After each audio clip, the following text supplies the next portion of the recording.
There have been several requests lately for me to do a video that just talks about who I am and how I got to this point in my evolution as a blacksmith.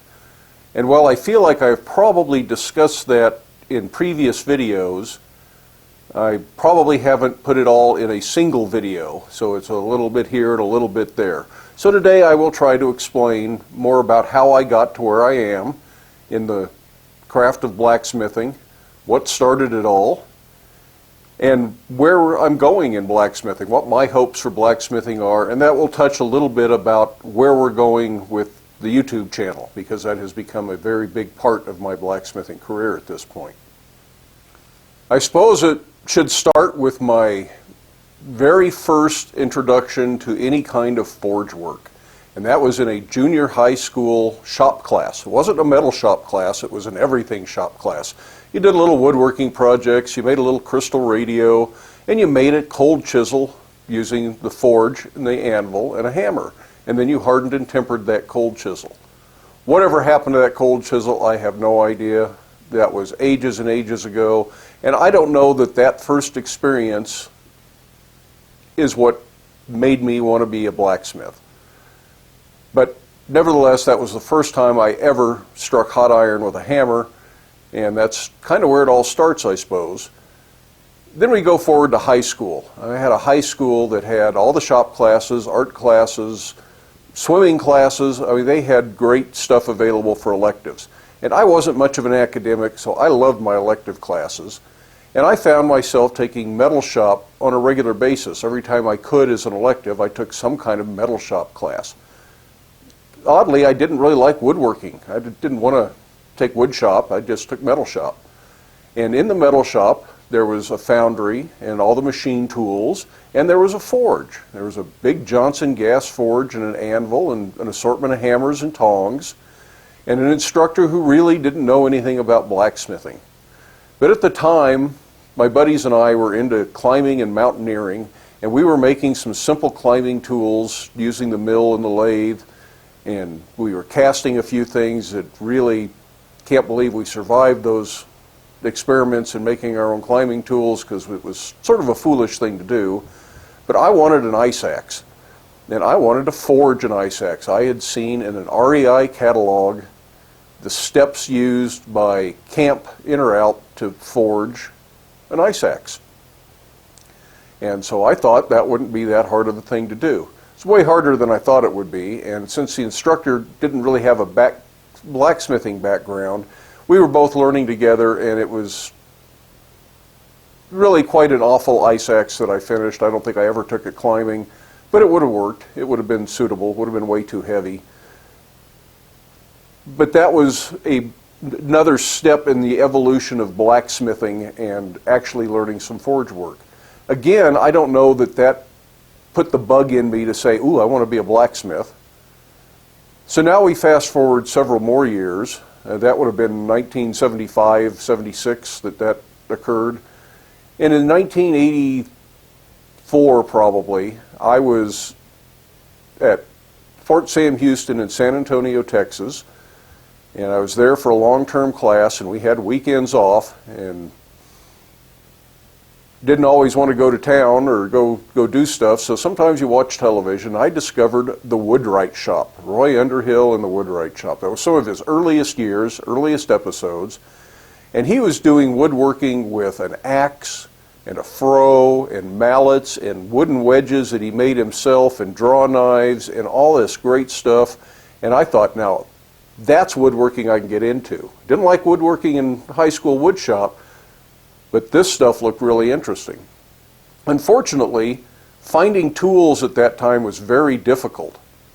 And I got Roy's books, and in his first book he has a chapter on blacksmithing and how to make a froe and some log dogs and a few other things.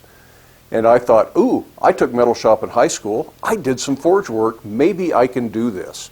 So I started to research blacksmithing so I could make woodworking tools. Now, I really had no idea where I was going or what I was going to do, so I had to learn more about blacksmithing. And I checked out all the books I could find at the public library on blacksmithing, and really the public library near me at the time had quite a selection of blacksmithing books. I probably have all those same books in my own personal library now. But I started looking into blacksmithing and finally found somebody not too far from me that had some blacksmithing equipment for sale.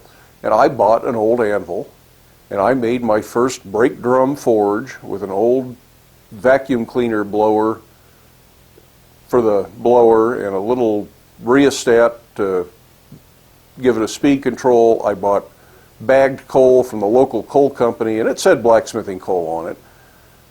But between the lousy blower and the brake drum forge that just isn't suited for doing any real blacksmithing, and coal that was never meant to be blacksmithing coal, even though that's what it said on the bag, it was not the most positive experience. I had fun, I enjoyed what I was doing, and I learned something, but it really wasn't what it should have been. I kind of crippled myself in that first year doing that. Ultimately, I saved some more money, and I went back to that same gentleman that had tools for sale, and I bought a fire pot and a blower, and I made a very simple forge. It was a sheet of plywood on 4 fence posts with a great big hole cut in it for the fire pot that I then lined with a bag of concrete. Just mixed up the bag of saccrete, put it around there so the fire pot sat on the concrete, not on the plywood, hooked up the hand crank blower. I think he also had some coal for sale that had come out of the mine in Carbondale, Colorado, which is vastly better coal than I was using, and suddenly things started to happen. I realized what a proper heat was. I realized that I was really suffering with that makeshift forge and blower. Now at this time, I still had not made any woodworking tools. I had made a couple of really crude knives that were warped, made some pokers and shovels and things like that to use at the forge. Tried to make my own Hardy, and I could never get the material hot enough in that brake drum forge to actually upset it down and create a good shank, and that tool just never got finished. But with this new forge, with a real fire pot and a real blower, things started to advance. Ultimately, I moved out of that situation, and I ended up tearing that forge apart and then rebuilding it with a plate steel top and much more solid posts, and the plate steel had bricks laid on it and a place on the corner to mount a post vise, which I had then acquired, and things continued to progress. At about that time, I attended my first Mountain Man Rendezvous up in South Park, Colorado, and had a few things that I had forged the very first day I got there. Now, I didn't have most of the stuff we needed. We were going to stay with friends in their teepee. But the morning before they got there, I went through Trader's Row, which is where all the people that are selling things or have all the goodies you need to go to a rendezvous, that's where you find the stuff. And I took some of the stuff I had made, and I traded for a few things. I traded for some collapsible wooden chairs so you didn't have to try and use aluminum lawn chairs, which wouldn't be allowed in the primitive camp area. And I think I got a wooden table and maybe a few other things. And I was pretty much hooked on this make blacksmithing work to trade. Now you'll notice I still have made the woodworking tools to do the stuff Roy in the woodwright shop was doing. That's years down the road. The next year at the rendezvous, I actually set out a trade blanket and started making camp goods, tent stakes and fire irons and tripods and S-hooks. And I may have had my first crude tomahawk style axe for sale at that point. And I didn't really make much money, but I was having fun. And that evolves very slowly, year after year after year, to the point that I became very good at making camp goods for the rendezvous, lantern stands, rifle stands, tomahawks, throwing knives, all the S-hooks, pole hooks for hanging on the inside of the teepee, all that kind of stuff I got very good at, and I did fairly well at a rendezvous. I didn't make much away from the rendezvous, but I'd make stuff and I'd take it to the rendezvous, and ultimately got my own website where I sold some of that stuff. Now the website site at blackbearforge.com then starts to evolve, and it has all the camp goods, but it starts to have knives and candle holders and fireplace tools, coat hooks, things like that, and starts being more general blacksmithing and shifts a little bit away from the camp goods over time. And somewhere in there, I start doing a little bit more of the tools for woodworking that I started with. I finally make the froe that is what I started out with. In the meantime, I've bought most of my woodworking tools because by now the internet's a thing. You can go on eBay. I now know where the antique stores are in Denver, and I can go look at the antique stores, and I understand what an auction is, and I can go to the auctions. And these things all provided the tools I was looking for initially, so there was no great need to forge the tools, but that was still what my interest was. Things evolved further. I've pretty much lost track with Roy Underhill and the Woodwright Shop because my local PBS station wasn't playing Roy Underhill anymore. I am full-time employed as a firefighter at this point. It was a 27-year career. I started off 7 years on an ambulance, which is the job I had when I was stationed at Fort Sam Houston. That was National Guard. I wasn't active duty. It was National Guard class. But I was there for 6 months. Anyways, so from 80 to 84, or 80 to 87, I worked for an ambulance company. In 87, I started with the fire department and worked there for 27 years. It would be 2014. So throughout that time, I continued to collect woodworking tools. I continued to blacksmith, continued to do it part-time. It was about a 10 or 20 hour a week little side job, and I wasn't really trying to make a lot of money, but it allowed me to buy tools. That's what paid for the little giant power hammer, and that's what paid for the anvil and the better forge and fire pot and blower, and a lot of the stuff you see in this shop came from that part-time, semi-professional approach to blacksmithing, where the money that I made could be reinvested in the shop because I didn't need it to live on at that time. But ultimately, I did start making the woodworking tools. I started making more and more axes, and I really like making axes.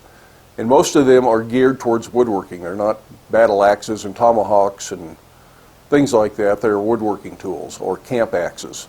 And I make adzes. And at some point, I started doing more hardware items. I'd always done a certain number of hinges and chest handles and door latches and things like that. But I started doing hardware specifically for the small woodworkers, chest hardware, trunk hardware, things like that. Lots of hinges and handles, along with the tools, and lots of holdfasts. At some point, I started making holdfasts, and that just took off. Now I make thousands of holdfasts in a year, and it's a big part of my profitable income is making holdfasts. Make more money on a holdfast per hour than I do an axe, but I like making axes more. So that kind of brings us up to when I retired in 2014. By this time I had met my current wife. I guess I should back up to about 2000 before I retired. I'd met my current wife, and we had built a small straw bale house and a nice blacksmith shop out on the prairie east of where we are now. And I commuted a 2.5 hour drive to the firehouse 10 days a month and back on the next day for 10 days a month. And I did that from about 2000 till 2014 when I retired. And that was a long drive, and it was part of the reason I wanted to retire. I got tired of getting up that early in the morning and spending 2.5 to 3 hours every day I had to work in the car, and then doing it again on the way home the next day. So that was a large part of why I wanted to retire from firefighting, and I always wanted to try blacksmithing full-time. I thought it would be fun. And like I said, I know I'm jumping around a little bit, and I apologize, but I don't have a timeline in front of me. By this time, I'm doing more woodworking tools. I'm doing some hardware. I'm doing some hinges. We're attending some Lee Nielsen hand tool events and have gone to Woodworking in America, which is a big national show that tends to be a little bit more hand tool oriented. And things are really going quite well. And the decision has to be made, am I going to keep working as a firefighter and tell people no more often on the woodworking tools and hardware, or am I going to retire and hope that that business continues? So I made the jump and I retired, and I started blacksmithing full time. We went to a few other woodworking shows and more of the Lee Nielsen events, Added more stuff to the website, and business has been outstanding. Up to the point that I started taking YouTube more seriously, I was working about 60 hours a week to try and keep the orders flowing out the door. Now doing YouTube, it's more like 80 hours a week. I still have just as many orders, but I'm trying to add the YouTube information on there. And I'm having fun doing it because I like sharing what I've learned as a blacksmith. But at some point, it's going to have to back down. Unfortunately, I can't keep up an 80-hour week, and that's not 80 hours a week standing at the anvil. That's several hours every morning, answering emails and social media comments and questions, and doing billing. I do that again at my lunch break and again at dinner, and packing and shipping and all that, ordering materials and supplies. It's the time spent making customer products, the time spent maintaining tools and equipment, time spent going to town to buy steel. It's just a kind of an all-day, every-day sort of a thing that there's something that has to do with the business of blacksmithing, and that runs into about 80 hours. It's going to have to be 40 hours a week here pretty soon. This year I hit 60 years old, and while I don't feel like I'm ready to go sit on the rocking chair and pick the banjo all the time, I'm also ready to not work an 80-hour work week. So I may back down a little bit on the YouTube videos, although right now I really think that is the next big phase of my business, because yes, there's a little bit of profit from ads and YouTube videos, and the more successful a channel is, the better that is, and the more it will support that. But I'm going to have to start backing down on the number of orders I accept in the shop. I just can't do everything everybody wants. I can't do all the custom work, and I'm going to have to specialize. And to do that, I'm going to make the things that I enjoy making. It's going to be more axes and adzes, and I'm going to start making draw knives, which I know how to make, but I don't make them for sale because I just don't have the time. And I'm going to try and pick and choose those projects that make me the happiest in the shop, and I will sell those directly through my Etsy shop or at the shows that we go to, and I will take fewer orders up front. And I hope that pays off. I hope it works out for me. And I hope that the YouTube channel continues to provide some form of income through the Google AdSense, and that offsets the difference. And as things improve, I think that's a possibility. I don't think I'm ever going to make a full living doing YouTube, but it's a possibility. So, I hope that answers some of your questions. That takes me from junior high school, through my early years on an ambulance, a little bit of time in the National Guard where I got to experience Roy Underhill on my day off, 27 years as a firefighter and a part-time blacksmith, and now into the full-time blacksmithing. Things do change, things evolve, things are different one time to the next. So don't feel like wherever you are in your evolution of blacksmithing is where you're going to be a year from now or 10 years from now. It's going to change. You're going to have more tools, or you're going to decide you want fewer tools. Now, the day may come where I decide I just don't want to deal with power hammers and presses, and I'm only going to do light work and just do it by hand at the anvil. Or I may upgrade and get a much bigger power hammer and knock this wall out so I have room for it. I just don't know at this point. We'll see, and hopefully you'll be around to experience that evolution with me. So those of you who had asked for a little bit more about me and why I'm blacksmithing, I hope that answers your questions. I know it's a little bit vague and rambly because I'm trying to think of it while we go here. But if you have a question, go ahead and put it down there in that comment section. That's what it's there for. And I'm going to get back to work. I have more axes to forge and a video on making an axe to do, which you'll probably see before you see this video, because I'll probably save this one for a day when I don't have anything else to publish. So get out to the shop, make something, wear your safety glasses. I'll quit talking. We'll see you later.